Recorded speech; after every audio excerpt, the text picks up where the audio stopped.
Les missionnaires enseignent l'agriculture durable et les changements de mode de vie aux habitants des villages reculés de la région asiatique.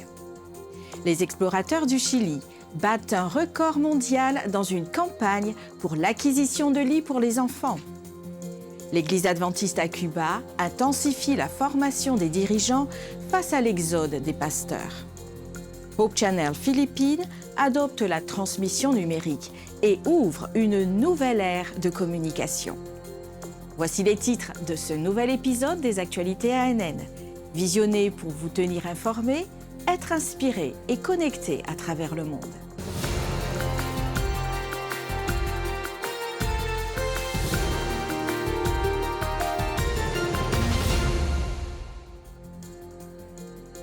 Nichés dans les montagnes escarpées des Philippines se trouvent des villages reculés luttant contre l'isolement. Plusieurs ministères se sont regroupés pour apporter un changement positif à ces communautés négligées en proposant aux habitants une formation à l'agriculture durable. Steve Dickham nous présente les détails de cette initiative. Bonjour, je m'appelle Steve Dickman de Outpost Centers International. Nous sommes avec Dawn Spoon.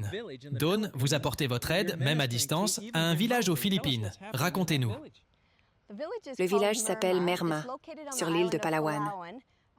Environ 7 à 10 heures de randonnée dans les montagnes, nous devons traverser des rivières dangereuses et grimper des falaises rocheuses escarpées. Ils ont un problème de nourriture dans ce village, car cultiver y est difficile. Grâce au principe de l'agriculture en terrasse, ils ont pu terrasser un versant de colline et cultiver des légumes et des fruits pour nourrir les enfants de l'école, afin qu'ils puissent mieux étudier. 6 missionnaires enseignent l'agriculture durable et proposent des changements de mode de vie. Les élèves du village apprennent maintenant à cultiver des potagers. Les produits récoltés fournissent un déjeuner nutritif aux écoliers et de la nourriture à ramener à leur famille. Ils s'appuient sur la santé, l'éducation, l'agriculture et les moyens de subsistance pour atteindre les âmes pour Jésus dans ces villages. 16 jeunes y vont, y passent un an, plutôt tant mois après leur formation. Ensuite, vous avez un engagement de 6 ans pour maintenir les missionnaires de Soulad dans ce village pendant jusqu'à 6 ans. S'il n'y a pas de guerre, si la paix et l'ordre règnent, ça peut même durer jusqu'à 10 ans pour un seul village. L'école adventiste en Jamaïque devient la première institution éducative du pays à adopter l'énergie solaire comme source principale d'énergie. Une cérémonie a célébré l'installation de panneaux solaires d'une valeur de 73 000 $ ou 11,5 millions de dollars jamaïcains, un généreux don de l'Association des anciens élèves de l'école en partenariat avec le siège administratif de l'Église adventiste du 7e jour en Jamaïque centrale. L'initiative témoigne d'un engagement envers la croissance et l'amélioration de l'éducation. Avec une capacité de production d'environ 64 kW par heure, le système solaire a été conçu pour couvrir entre 75 % et 85 % de la consommation totale d'électricité de l'école, desservant 700 élèves en plus du personnel. On estime que le système aura un retour sur investissement dans les 3 ans. La transition vers l'énergie solaire permettra non seulement de réduire considérablement les coûts d'électricité de l'école, mais aussi de permettre la réaffectation des ressources financières vers d'autres domaines éducatifs. De plus, pendant les périodes de vacances, l'excédent d'énergie généré par le système solaire peut être vendu au réseau, offrant une source de revenus supplémentaire pour l'école. Les dirigeants des 2 institutions ont souligné lors de l'événement que l'école adventiste en Jamaïque est un modèle inspirant les autres établissements éducatifs, ouvrant la voie à une approche plus durable et responsable de l'énergie. L'Église adventiste du 7e jour en Jamaïque gère 27 écoles primaires et secondaires et reflète son engagement envers des pratiques plus durables et respectueuses de l'environnement. ADRA permet de développer des compétences agricoles qui ont transformé la vie de nombreuses familles au Zimbabwe. Ces nouvelles opportunités offrent désormais à des enfants comme Zira, âgée de 7 ans, la possibilité d'accéder à l'éducation et de profiter de repas quotidiens sans souffrir de la faim. Je m'appelle Zara et je vis au Zimbabwe avec ma famille. Je n'aime pas avoir faim, mais ça m'arrivait souvent. Mes parents travaillaient dur, vendaient tout ce qu'ils pouvaient et même mendiaient pour nous nourrir. Mais ce n'était jamais suffisant. Maintenant, ma mère cultive et vend des légumes de toutes les couleurs. Ça nous donne de l'argent pour acheter de la nourriture et même payer notre école.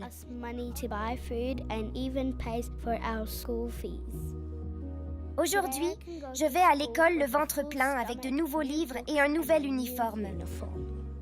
Pour soutenir des projets comme celui-ci et bien d'autres par le biais de dons ou de bénévolat, contactez une agence ADRA à proximité. Découvrez l'impact puissant du ministère soutenant ceux qui luttent contre l'addiction. Michael Barnes, patient d'Advent Health, a fait face au désespoir alors qu'il réfléchissait à ses choix de vie. Grâce à l'espoir et à la guérison, il a découvert l'amour authentique. Rejoignez-nous alors que nous partageons ce témoignage remarquable.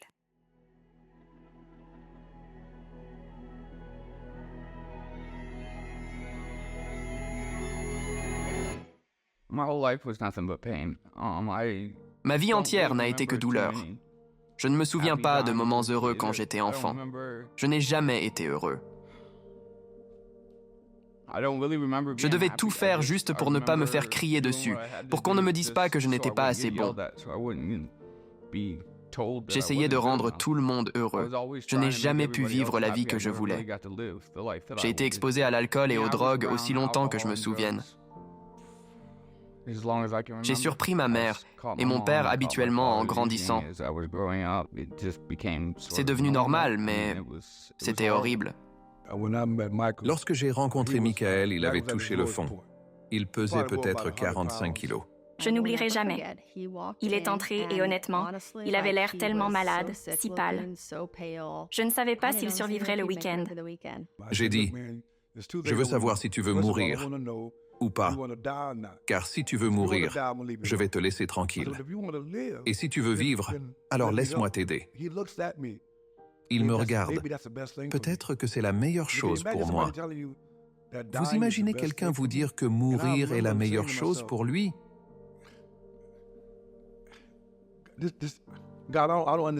Je me suis dit, je ne comprends pas ça. Je me suis approché de lui et je l'ai pris dans mes bras. Je lui ai dit que je l'aimais. J'ai clairement compris que si nous ne le sauvions pas, il allait mourir. Tu comprends? Tout le monde s'était acharné sur lui, mais surtout lui-même. Il avait tout perdu dans la vie et voulait vraiment la récupérer. Mon parcours pour être sobre a été un calvaire d'environ 3 ans. Je suis allé en désintoxication au moins une douzaine de fois, avec plusieurs allers-retours vers les centres. Je savais que je le voulais. Je ne savais juste pas comment faire.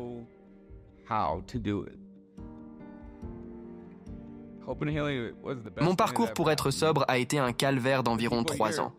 Je suis allé en désintoxication au moins une douzaine de fois, avec plusieurs allers-retours vers les centres. Je savais que je le voulais. Je ne savais juste pas comment faire. Personne dans ma vie ne se souciait de moi en tant que personne, mais plutôt de moi en tant que moyen pour atteindre un objectif. Ici, ils m'ont aimé jusqu'à ce que j'apprenne à m'aimer à nouveau. Maintenant, la sobriété est tout pour moi. C'est ma vie. Pour moi, c'est Dieu, la sobriété, et ensuite la famille. Ça semble horrible que ma famille ne soit pas en premier, mais quand on est un toxicomane, il faut apprendre à vivre d'une manière différente. Première étape, je n'aurai pas de famille. Dieu signifie tout pour moi. Il est la lumière au bout du tunnel. Il a toujours été là, même quand je ne le voulais pas. Il est ma mère, mon père. Il fait mon bonheur. Je ne me réveille pas le matin et je ne m'endors pas sans lui parler d'abord, car je dois le remercier pour chaque jour que je suis ici, car je peux être ce père à nouveau. Je peux être cette personne que je voulais être depuis longtemps. Grâce à espoir et guérison,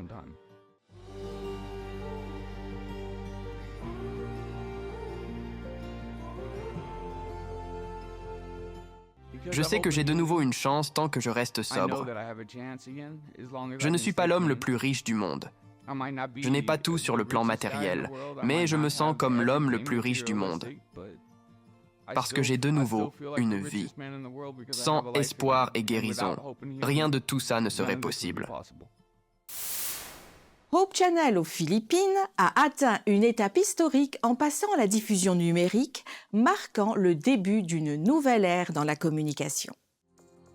Lors d'une cérémonie spéciale tenue dans la ville de Cebu, Hope Channel des Philippines centrales a célébré le passage au signal numérique, symbolisant non seulement l'avancée technologique, mais aussi un renouvellement de l'engagement envers une qualité supérieure et une portée élargie des diffusions. Les dirigeants du siège administratif central de l'Église adventiste du 7e jour aux Philippines, ainsi que des représentants du diffuseur et d'autres collaborateurs, ont joué un rôle crucial dans cette étape historique. Avec la transmission numérique, Hope Channel a désormais le potentiel d'atteindre un public de plus de 900 000 personnes dans la région, y compris des villes comme Talisay, Mando et Mactan, ainsi que des îles voisines. Avec la transition du signal analogique au signal numérique, un nombre significatif de téléspectateurs auront accès à des programmes inspirants partageant des messages de foi, d'espoir et d'amour. Hope Channel est dédié à la production de programmes de haute qualité qui impactent positivement la vie des individus et les préparent pour la seconde venue du Christ. Cette avancée renforce la mission de la chaîne de toucher des vies et de transformer des cœurs, apportant ainsi. Si vous êtes dans ces régions, branchez-vous sur Hope Channel des Philippines centrales sur la chaîne 25.1. Dans notre voyage à travers le livre La tragédie des siècles avec le pasteur Ted Wilson, président de la Conférence générale des Adventistes du 7e jour, nous avons découvert une information cruciale. La clé pour déverrouiller le mystère de la grande déception de 1844 réside dans la compréhension de ce que la Bible enseigne sur le sanctuaire. Regardez maintenant une portion de l'étude du chapitre 24 de ce livre pertinent. Alors que les premiers adventistes continuaient d'étudier, la beauté et l'harmonie des vérités de l'Écriture commençaient à briller de plus en plus intensément dans leurs cœurs et leurs esprits. Ils pouvaient voir le lien entre la prophétie de Daniel 8 au verset 14, 2300 soirs et matins, puis le sanctuaire sera purifié, et la déclaration du premier ange de l'Apocalypse 14, « Craignez Dieu et donnez-lui gloire, car l'heure de son jugement est venue. » Ils pouvaient voir que ces passages faisaient référence au ministère de Christ dans le lieu très saint et au jugement investigatif plutôt qu'à sa venue sur terre pour racheter son peuple et détruire les méchants. Ils ont compris que Jésus était venu non sur la terre, comme il s'y était attendu, mais dans le lieu très saint du sanctuaire céleste, comme le rite l'avait annoncé. Cet événement a été décrit par le prophète Daniel qui a écrit « Et voici, sur les nuées des cieux arriva quelqu'un de semblable à un fils de l'homme. Il s'avança vers l'Ancien des jours, et on le fit approcher de lui. » Ils ont réalisé que le prophète Malachie décrivait le même événement lorsqu'il a écrit « Et soudain entrera dans son temple le Seigneur que vous cherchez, et le messager de l'alliance que vous désirez, voici, il vient, dit l'Éternel des armées. » Pour visionner l'épisode complet de Un message du pasteur Ted Wilson et d'autres leçons, visitez la chaîne YouTube officielle de l'Église adventiste du 7e jour. Les explorateurs soutiennent une initiative qui fournit des lits aux enfants défavorisés. Ils sensibilisent en battant le record mondial du plus grand lit du monde au Camporé au Chili. À Chillán, ADRA Chili a réalisé un exploit extraordinaire en assemblant le plus grand lit du monde et bat ainsi le record du monde Guinness avec des dimensions de 19 mètres par 32. La construction de ce lit monumental a nécessité 180 matelas. Cette réalisation de près de 14 tonnes a été rendue possible grâce à la collaboration d'ADRA, de 6000 explorateurs présents au 6e Camporé national au Chili et au soutien de sociétés privées. Sur le campus de l'Université adventiste du Chili, ils se sont unis pour une cause supérieure à tout ce record, sensibiliser sur le besoin urgent de lits chez les enfants et les adolescents. Il ne s'agit pas seulement de battre des records. La campagne « Un enfant, un lit » fait partie de la mission continue d'ADRA Chili. Pour y parvenir, il collecte des fonds chaque année pour fournir de nouveaux lits aux enfants et aux adolescents confrontés à la pauvreté, aux catastrophes naturelles ou à des conditions de vulnérabilité. ADRA Chili s'est engagé à s'assurer que chaque enfant et adolescent ait un endroit sûr et confortable pour se reposer, en soulignant que chaque lit compte. Avec votre aide, il s'assure qu'aucun enfant ne soit privé du repos qui leur est nécessaire. Pour des dons ou du bénévolat dans n'importe quel projet d'ADRA dans le monde entier, prenez contact avec l'agence la plus proche. Un jeune missionnaire en fauteuil roulant a été surpris de recevoir un fauteuil roulant motorisé en cadeau. La livraison a eu lieu lors d'une célébration du projet Mission Caleb avec la participation de plus de 1500 bénévoles dans la ville de Cariacica, Espírito Santo au Brésil. Faisons connaissance avec Amanda Diniz et sa passion pour la mission qui inspire les autres à servir avec dévouement et compassion.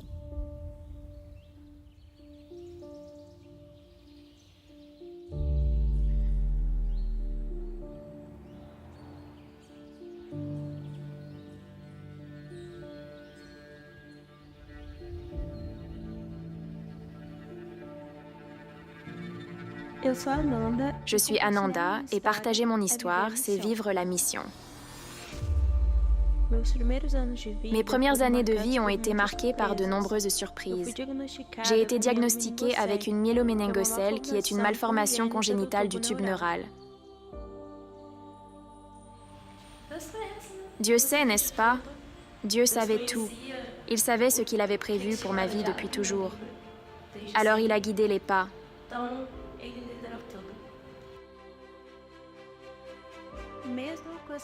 Malgré mes limites physiques, je ne me suis pas limitée. Au contraire, j'ai trouvé des moyens de briser les barrières et de faire une différence dans la vie des autres.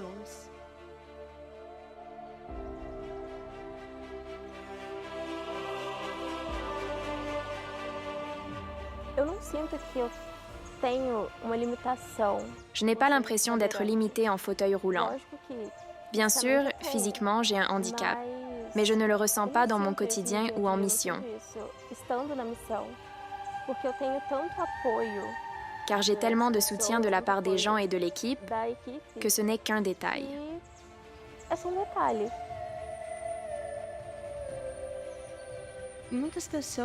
Beaucoup de gens voient un fauteuil roulant. Mais moi, je vois une opportunité de servir. J'ai décidé d'apporter ma force là où elle est nécessaire.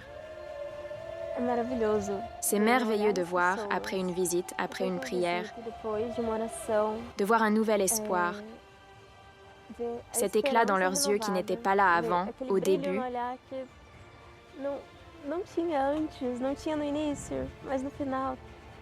Mais à la fin vient ce sourire. C'est vraiment merveilleux. C'est une opportunité que nous avons. Car Dieu nous a appelés à voir ses résultats.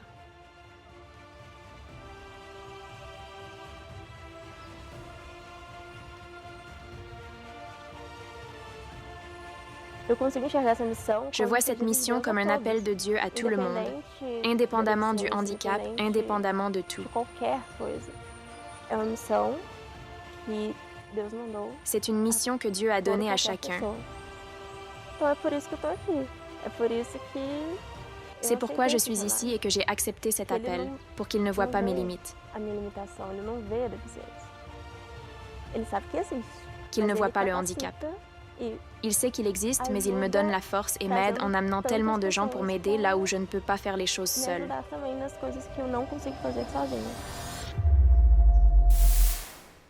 L'Église adventiste à Cuba met l'accent sur la formation des dirigeants pour compenser l'exode des pasteurs. L'Église adventiste du 7e jour à Cuba intensifie ses efforts pour former de jeunes dirigeants en réponse à l'émigration croissante des pasteurs et des dirigeants locaux ces dernières années. Entre 2021 et 2023, la crise multidimensionnelle sur l'île a accéléré le nombre d'émigrations, avec un départ total de 44 familles pastorales. Ceux-ci représentent un tiers des pasteurs dirigeant à différents niveaux. En réponse à cette crise, l'Église forme plus de 7000 jeunes à des rôles de leadership au sein des congrégations locales. Lors d'une récente formation réunissant plus de 500 jeunes dirigeants et étudiants en vue du ministère sur les campus publics, les participants ont été encouragés à voir leur séjour dans le pays comme une opportunité de servir. L'événement, dirigé par le directeur des ministères de la jeunesse de l'Union cubaine, le pasteur Ray Frometa, a souligné l'importance de faire confiance à l'intervention de Dieu. Les dirigeants de l'Église insistent sur le fait que ceux qui restent doivent se rappeler que Dieu les a équipés pour accomplir l'œuvre et ne pas penser que le pays a perdu ses meilleurs dirigeants, car le dessein de Dieu l'emportera. Un an après le tremblement de terre, ADRA continue de fournir de l'aide en Turquie et en Syrie. Les images choquent toujours et provoquent des tumultes. Cela fait 1 an que le tremblement de terre dévastateur a frappé la région orientale de la Turquie et la frontière avec la Syrie, causant des dégâts matériels généralisés et affectant des millions de vies le 6 février 2023. En réponse à cette catastrophe, l'Agence adventiste de développement et de secours a mobilisé des équipes d'urgence pour fournir une assistance immédiate. Ces équipes se sont concentrées sur la distribution d'abris, de nourriture et de soutien psychologique aux plus vulnérables, notamment les enfants, les femmes enceintes et les personnes âgées, répondant ainsi aux besoins physiques immédiats, mais aussi aux besoins émotionnels. Après les premiers efforts de secours et 12 mois d'opérations intenses dans la région, ADRA a étendu ses opérations en vue d'une reconstruction à long terme. Cela comprenait la restauration des écoles endommagées, le soutien aux petites entreprises et l'aide aux familles sans abri. Ces actions globales visent non seulement à reconstruire des structures physiques, mais aussi à renforcer les communautés affectées, offrant de l'espoir et un soutien continu pour un avenir meilleur. Nahla, une mère célibataire de 4 enfants affectés par la catastrophe, a vu sa vie changer après avoir été accueillie par ADRA et embauchée pour nettoyer l'abri où ils ont été reçus. L'histoire de Nahla, qui a trouvé de l'espoir et des opportunités grâce à ADRA, illustre l'impact positif et transformateur de ce travail constant de reconstruction basé sur l'amour et la responsabilité sociale. Au milieu des tas de débris, ADRA continue d'être un phare d'espoir et de réhabilitation pour des milliers de vies touchées par la tragédie. Parmi les villes dévastées par la catastrophe, Antakya, une ville biblique animée, était également en ruine. Explorer l'impact et la récupération alors que nous plongeons dans les interventions d'ADRA qui soutient les communautés pastorales pendant de telles périodes difficiles.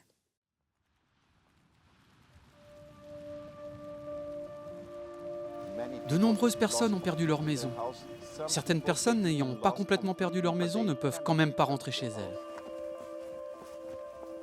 En une nuit, tout a changé à Antakya. Une grande partie de la ville biblique d'Antioche a été réduite à l'état de ruine après un tremblement de terre de magnitude 7,8 qui a frappé le sud-est de la Turquie et la Syrie en février 2023. Dans des moments aussi dévastateurs, l'Agence adventiste de développement et de secours ADRA apporte son soutien aux villes, quartiers et groupes en difficulté. Ils ont besoin de tout en ce moment. Lorsque vous marchez dans les rues d'Antakya, vous voyez que tout a presque disparu. D'après ce que j'ai vu, je pense que 80% des maisons qui restent sont condamnées. Je crois que c'était 2 jours après le tremblement de terre. Nous recevions déjà des appels téléphoniques, des courriels et des SMS d'ADRA nous demandant « Comment pouvons-nous vous aider ?» Les volontaires adventistes de Turquie étaient motivés pour apporter leur aide. Quelques jours après le tremblement de terre, l'équipe expérimentée d'ADRA chargée de répondre aux catastrophes a travaillé avec des volontaires pour trouver les moyens les plus efficaces afin d'aider les victimes.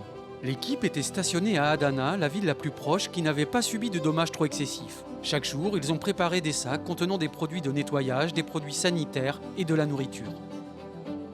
L'équipe a ensuite fait le trajet quotidien jusqu'à Antakya, où elle a distribué des provisions aux familles vivant sous des tentes à côté des restes de leur maison. Ils ont aidé des personnes comme Ali, dont la maison s'était partiellement effondrée mais dont la famille avait survécu. Il a expliqué à quel point il se sentait béni, car juste à côté de sa maison se trouvait un immeuble d'habitation qui s'était entièrement effondré, ne laissant que quelques survivants. Même lorsqu'elle a subi une grande perte, la communauté d'Antakya a fait preuve d'altruisme et d'hospitalité. Nous voulions aider et cet homme était prêt à nous aider. Il nous a dit « Je peux vous dire combien de familles nous avons ici. Je peux vous dire lesquelles ont le plus besoin d'aide. » Nous l'avons donc suivi et nous avons fait une distribution tente par tente. Et sa tente était la dernière. Il ne s'est donc pas mis en avant pour s'assurer qu'il recevrait. À la fin, il a insisté pour que nous nous asseyions et que nous prenions le thé ensemble. Tout le temps, il disait « Grâce à Dieu, nous avons de l'aide et nous sommes en vie. »